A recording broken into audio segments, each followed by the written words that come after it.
or maybe I went to the news to try to find hope for the future. And I just got more anxiety because they fed me all the terrible things that are happening right now. Like, yeah. So actually, we think it's going to bring relief. It just adds to the pile, which is really hard because scrolling is fun. And there's the dopamine and serotonin, like all those hits. There's pretty things on Pinterest and it can feel good for a time. But man, it doesn't satisfy in the long haul. Hey there, you're listening to the Girls Talking Life podcast, and I'm your host, Johanna. If you're like me, you love time with friends. I always leave feeling encouraged, inspired to try something different, or I've learned something new. So why not continue to grow even when we can't be with our girlfriends? We're not made to do life on our own. So in each episode of this show, I'll bring you a girl and her story to give you refreshing ideas to stir your soul. Let's walk this road together. Are you ready to talk life?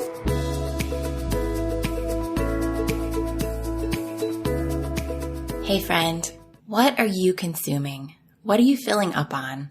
Is it adding to your anxiety? We are beginning a brand new series on overcoming anxiety today.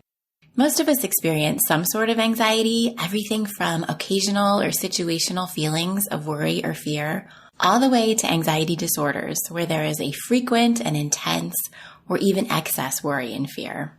For the most part in this series, we're going to be talking about the common everyday anxieties that we all experience, not anxiety disorders. But later in the series, we will hear from a licensed professional counselor on the different types of anxiety and when it's time to see a mental health professional. So how do we become grounded in peace? We let God intervene. Today, Amy Seiffert joins me for a conversation about nourishing ourselves with the things our souls need to be fulfilled. You'll hear us talk about the spiritual junk food we're consuming, Amy's story of overwhelm and her new book, Starved, and techniques to ground us in peace. Amy is also the author of Grace Looks Amazing on You and is on the teaching team at Brookside Church. She is an affiliate Cru staff member and a regular YouVersion Bible teacher. Amy is married to her college sweetheart, Rob, and they live in Bowling Green, Ohio, with their 3 kids. Everything we talk about can be found on girlstalkinglife.com. Here is my conversation with Amy. Hey there, Amy. Thank you so much for coming on Girls Talking Life. Oh my gosh. Thanks for having me. I'm honored. So I know that you're a wife and a mama and a fellow Ohioan, which I love, and an author and a Bible teacher. What else do we need to know about you? Oh my gosh. You need to know that I love Moose Tracks ice cream, like just bottom line. Right out there. Yeah, anything that's got chocolate peanut butter like loaded in it. You probably also need to know I love tennis. I'm a tennis player and my son just got involved as well. So it feels like let's get the whole family. Let's go. How fun. Yes. Yeah. A little bit about me. Well, we are here. We're going to talk about your book, Starved, Why We Need a Spiritual Diet Change to Move Us from Tired and Anxious and Overwhelmed to Fulfilled, Whole, and Free. And Amy, when I talk to authors, a lot of times they write a book because that's what they needed. That is something they've struggled with or are currently in the throes of. Is that true for you? Oh my gosh. Yes. And it was also part of watching my son was diagnosed with Crohn's disease about 4 years ago. And we were watching him. He was eating, but he was starving. And I was like, I feel like this is my spiritual life. Like I am taking things in all around me and I'm still starving. Like something needs to change. Like I need to shift some practices and some different ways that I see the world or different things that I do with my time. So yeah, there was just a lot of parallels when we switched his diet and then the spiritual diet that I needed as we were in the throes of switching his diet to find nourishment and peace, because there was a lot of anxiety and chaos going on. Yeah. Would you say even outside of your home, you could see some of this? What did the greater world look like to you? Yes. I mean, so even for me and many people, I would say I was watching just the anxiety levels rise over the last 2 years, a lot of division and disunity going on. Yeah, along with, I think exhaustion, feeling tired, overworked, fear of the future, just a lot of, yeah, the need for regulating our emotional health, right? And our spiritual health. And yeah, so when I was watching this, I was like, man, it was crazy to see when we shifted the diet for my son, 3 days in, he was pain free. And I was like, okay, that was dramatic and amazing. But I'm like, what would it look like for us to make some shifts, to put down our phone when we want to reach for it because we're reaching for validation or we're reaching for advice or hope from the news? And, what is this like to put our phone down and to replace it with silence just for 5 minutes at a time and allow ourselves to just be loved, be quiet, be nourished, so just thinking through what would it look like for the world around us to just make some simple meal replacements. Like we're eating this, let's try something different. We're consuming this, let's try something different. That's so good.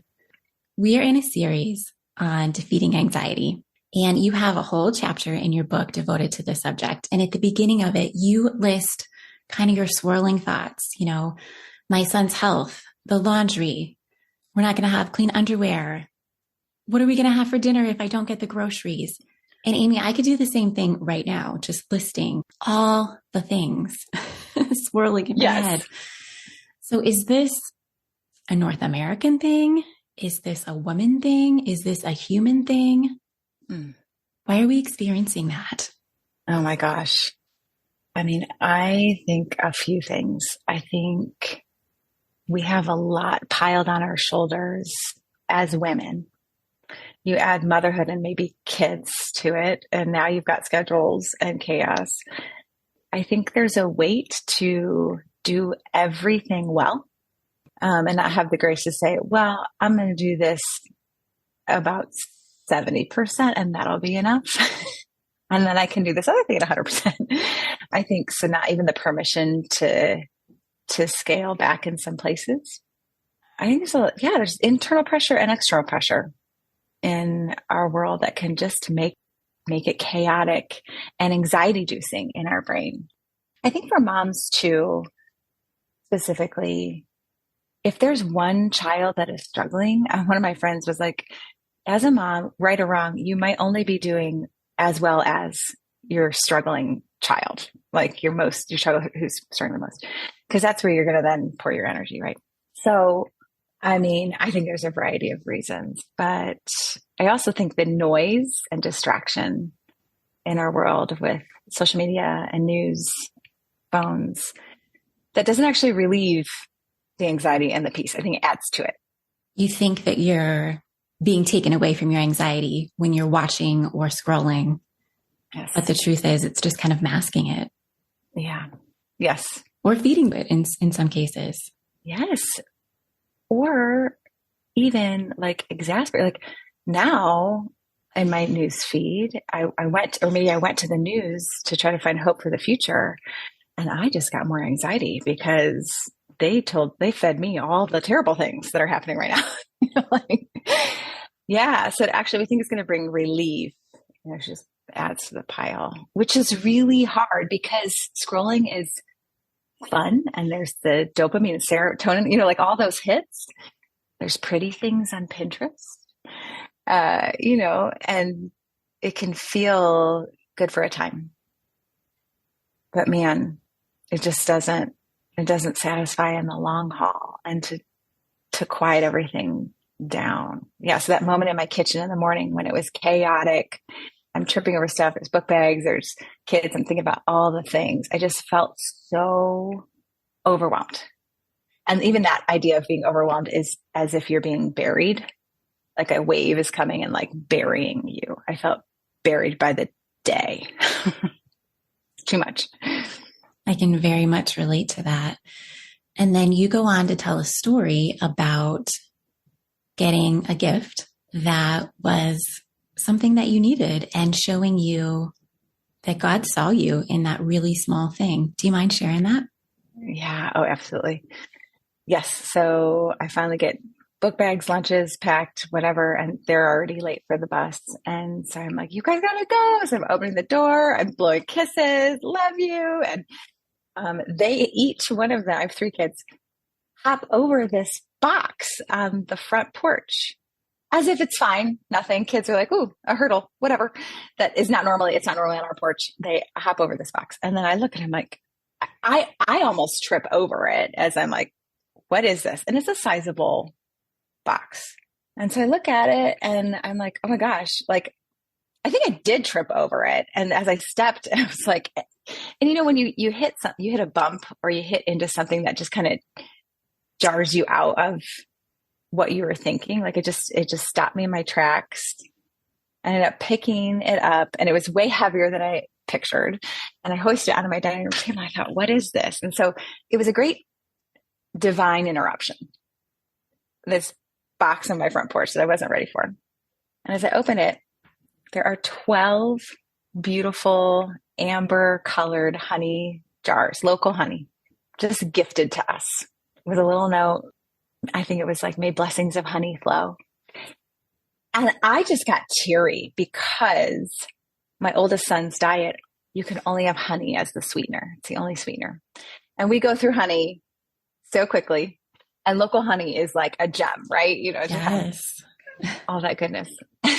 So I'm looking at this jar and I'm like, oh my gosh. And it just, I could feel my whole body being grounded in that moment because my senses were interrupted. You know, even opening that jar, I'm smelling it, tasted it. I'm engaging all my senses, which is a grounding technique. When your anxiety is high and you're dysregulated, how do I come back down? Well, you can use your senses to do that. And I felt in that moment, I felt so seen by God. I was like, if he sees us, if he sees me with the honey like that we go through, like water in our house, he is going to provide everything else. He's going to help me with dinner tonight. He will shepherd me as to what to do with my daughter's school things going on. It just kind of reminded me of who God was because I felt so specifically seen in that moment. And I felt my whole body engage in peaceful grounding. You go on to talk about a couple different types of grounding. There is body and mind and soul. Would you describe those just quickly for me? Yeah. So the body grounding is something you could do anywhere, which I love. You can use your feet. Like right now, as I'm talking to you, I can feel my feet on the floor. And that just kind of, if your brain is going offline, when you use your body, it connects everything back together for your mind to go back online, to be able to think again. Because sometimes we're so anxious, we're not thinking well, right? And you can use your body to wiggle your toes, feel the earth, feel what is concrete around you. And then start to really look to see, are there 5 things I can see or 4 things I can touch, 3 things I could smell, and just kind of use your senses to really bring the anxiety down and really move it through your body, like from the top of your head, where you feel like smoke's coming out of your ears, literally top of your head all the way down, grounded to your feet. So something that my therapist talks about, and just really working with your body. So that's body. Mind, for sure, scripture, like memorizing verses, being in his truth, that is huge for anxiety because I can go back when my feelings want to be the engine of my train and drive it. I can go back to truth and let truth drive my train and let the feelings be the caboose. And then my soul, I think the grounding is really thinking through if the worst case scenario were to happen in my anxiety, like what if this happens? To remember Jesus did go through the worst case scenario and he did experience anxiety in the garden and he did go through terrible suffering and God brought a resurrection. And so thinking, even if I walk through this terrible thing that I'm afraid of, we have a God who is a God of resurrections. And so those are sort of 3 markings to take us to peace. I think those are amazing techniques. And I especially love the last one. Going to that worst case scenario. What is it that you're worried about? What is spiraling in your mind? And saying, what if? What if? What will you do? How will you carry on if that were to happen? And with our Savior, we know that we can do that. Yeah, which was really, it was a radical concept to me because I thought we shouldn't go to the worst case scenario. You're like, keep it positive. But it helps to go all the way to the bottom and to know, like, if I call it sink the ship. If you sink the ship and you go to the worst case scenario, God is the bottom. Like he really is. And he will hold us. He will lead us. And we know in the very, very, very end, he's bringing heaven to earth and pain is gone. Suffering is gone. Death is gone. Mourning is gone. Like the bottom is good and God is there. Yeah. Talk to me about other spiritual junk food that we are feasting on. Yeah. For me, a big feast that I engage in is my shame stories. It's just narratives in my life that pop back up like, you're going to fail at this. You aren't qualified to do this. Who are you to do this because of a past narrative or something said to me? And I can really ruminate on those stories and having to say, you know what? I need to replace that story with a good story. And I cannot get out of Luke 15, verse 20. And it's the story of Jesus was a master storyteller. He was always telling stories, asking questions, telling stories. And so he told the story of the two sons and the prodigal, the one that spends everything, runs away. And when he comes back, before he even gets a word out of his mouth to even say, I'm sorry, I spent all of your money, Dad. Before any of it, his father sees him. And there's these 5 verbs that they're a new story for me that I picture I try to do each morning before I get about it.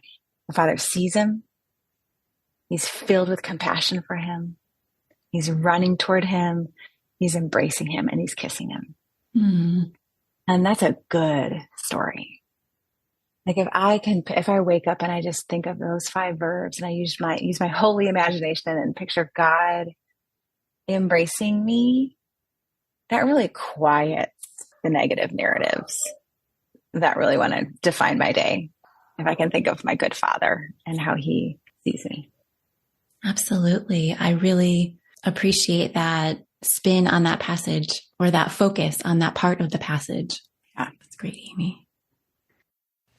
I am taking a quick pause to let you know about the show sponsor. Every day, we are inundated with words and messages that cut us down, filling our hearts and minds with lies that only bring doubt, anxiety, and heartache.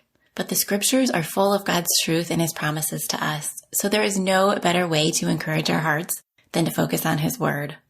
Hide and Seek Scriptures takes it a step further by personalizing these truths and putting your name in the verse, making it that much harder to ignore.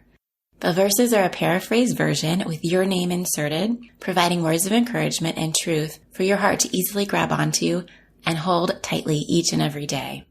I have the Rest in His Grace set. I keep them on my dresser and I read my verse for the week almost every day while I'm getting ready in the morning. It's powerful to have your name included, and it is a lovely way to help write God's word on your heart. Hide and Seek Scriptures is giving Girls Talking Life listeners, that's you, 15% off their first order with the promo code GTL15. Go to hideandseekscriptures.com and use code GTL15 for your first order. You can also find the link and the code in the show notes. Now back to my conversation. Girls Talking Life is all about being in community with other women, time with friends. How can that friendship help our spiritual well-being? Oh, man, friends are so helpful. I think a good friend where you can be yourself and be honest and really share the hard, real, vulnerable parts, and you're still loved, that is really nourishing. That brings wholeness. Where we feel disintegrated, we can feel integrated. So I'm a huge fan of friendship, a huge fan of community, where we come and offer our gifts to each other. And it's my favorite that Hebrews describes community as coming together to encourage one another. Like, don't stop meeting, but come together and encourage, like infuse courage in one another to keep doing this really hard life, this anxiety inducing life. Bring courage to one another in community. Absolutely. And I feel like the more we share and the more that we are open with our friends, then that anxiety level, again, will just, maybe it doesn't go away completely, but it will definitely lessen. Absolutely. That connection, right? When we connect, I love that Brene Brown says connection happens through the cracks. Like when we are real about our cracks and brokenness and someone else meets us with their like me too, then you feel less alone. And that anxiety does go down, like, okay, I'm not the only one suffering like this. There's a common humanity that I can embrace in the middle of this like anxious situation. Yeah, I'm with you. Amy, do you have any other thoughts on what we should be taking in, what we really need to fully nourish our bodies? Yeah, I do. I have so many, but the one that is like, has been so good for me lately, and it's actually the hardest, even though I see the fruit of it all the time, is in the middle of the day to plan 5 minutes of silence wherever I can. So even after this podcast, I have a little break to just put the phone down, put anything that beeps, blinks, noise, just put it down, get by a window if I can, and just be still and silent, which does a few things for me. It helps me heal that hurry. I got to get to the next thing, and to know like, I'm okay if I sit here. In fact, God is running the world. Like, I can sit here and I'll be okay. And like, there's a couple other things that silence does. Just even to normalize, the first time I practiced 5 minutes of silence, the first 4 minutes, I had a grocery list. I had, like I had so many thought monkeys like swinging around my brain, right? I just felt like I cannot settle into silence. What is happening? But that last minute, and I did feel a peace that I hadn't known in a long time, just a rest. And then my alarm went off because I had set a timer for 5 minutes. But because I had tasted finally getting to that moment of like, okay, it was so good. It was almost just like an anchor in the moment in a day of a lot of waves. I don't do this every day. I try to really practice it, but I notice how good it is for my soul if I can replace the noise with silence. I'm not talking like some kind of 3-day retreat and find some monks, like anyone could do 5 minutes a day and see what you find. 5 minutes. I'm going to try it. Yeah. Well, Amy, I am going to switch gears a tad and ask you for your favorite 5. This is something I ask all my guests, and I would love to know what you are watching or wearing or doing right now that are your favorite things. Oh, I love this question. I think it's really fun. Okay, my dry shampoo is one of my favorite things. Collab dry shampoo. I think it's amazing. I know your listeners can't see us right now, but I have it with me. I brought visual aids. I love it. Collab. You can find it at Kroger. Nice. I also love, there's something called True Earth laundry detergent, which is just, they're strips that dissolve. Oh. Right? I know. That right into your laundry. No messy powder? No liquid? Yeah. And I love it because you get 32 strips in one little package that's real thin and it's eco-friendly. It's called True Earth. I'm a huge fan. I'm like, I'll peddle that all day long. Okay, my third one is, I asked for one thing for Christmas and I got it, were these cute Madewell tennis shoes they have leopard print on them. Oh, I know they're white, but then they have this like black and white, which I'm not a leopard print girl, but I just became one because I'm like, oh, it feels like a neutral to me. Like what's going on with these. Right. It is. Right. I know. I'm like, can I get sponsored for Madewell? Who knows? I didn't even know Madewell made shoes. So there you go. Yes. Check out their shoes. They have cute shoes. So there's that one. And then I am loving, like, there's this, oh, what's it called? It's like tinted moisturizer by Lancome. It's called Skin Feels Good, and I wear it every day. It's just enough to like cover. That's my fourth. What's my fifth? Oh, my AirPods. So I'm being really vulnerable and honest. My husband got me AirPods last Christmas, and I lost them this fall. I know. I have ADHD, and I don't know what happened to them, but I misplaced them. But I kept them for almost a year. I felt good about that. And so my husband graciously was like, "Babe, you loved these. They were a game changer." And he surprised me and got them again. So I'm determined to hold on to them. But I love having them in my pocket, and they connect. And I love them. And I love listening to podcasts. So popping them in really quick and doing laundry is my jam. Ah, fantastic. Those are a great 5. Thank you. Yes. Yes. Amy, I love what you're all about. I love what you're saying in your book, your message. And I do want to feel whole and free and all of those things. And I think that you have some really good, doable, practical things that we can try. We can implement, just a few into our lives to ease that anxiety. So thank you for coming on. I so appreciate your words. Oh my gosh. Thanks for having me. We are not alone in our anxiety, and just those small steps per day could be big game changers for us.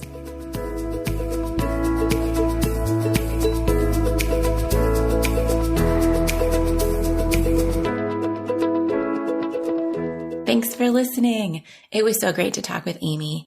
I have tried the 5 minutes of quiet, and it happened much like Amy said. The first few minutes, my brain was running through my to-do list, but eventually I noticed the breeze coming in from the open window. I heard the birds and the neighborhood kids playing outside. I felt the plush carpet under my feet, and I was able to ground myself, and it was so peaceful. Amy's new book, Starved: Why We Need a Spiritual Diet Change to Move Us from Tired, Anxious, and Overwhelmed to Fulfilled, Whole, and Free, releases on March 21st, but you can pre-order it right now. At the end of each chapter, she has a prayer and a practice. And in the practice, she says, the daily reading of God's Word helps us hold on to the peace when anxiety threatens to starve us. So consider how you can make that a daily practice in your life this week. What would it look like to start your day with the peace and presence of God? I will see you back here in 2 weeks as we continue this series talking about overcoming anxiety with creativity. Until then, friend, don't let the conversation stop when the show is over. Share your story and start your own conversations with the girls in your life. Thanks for tuning in.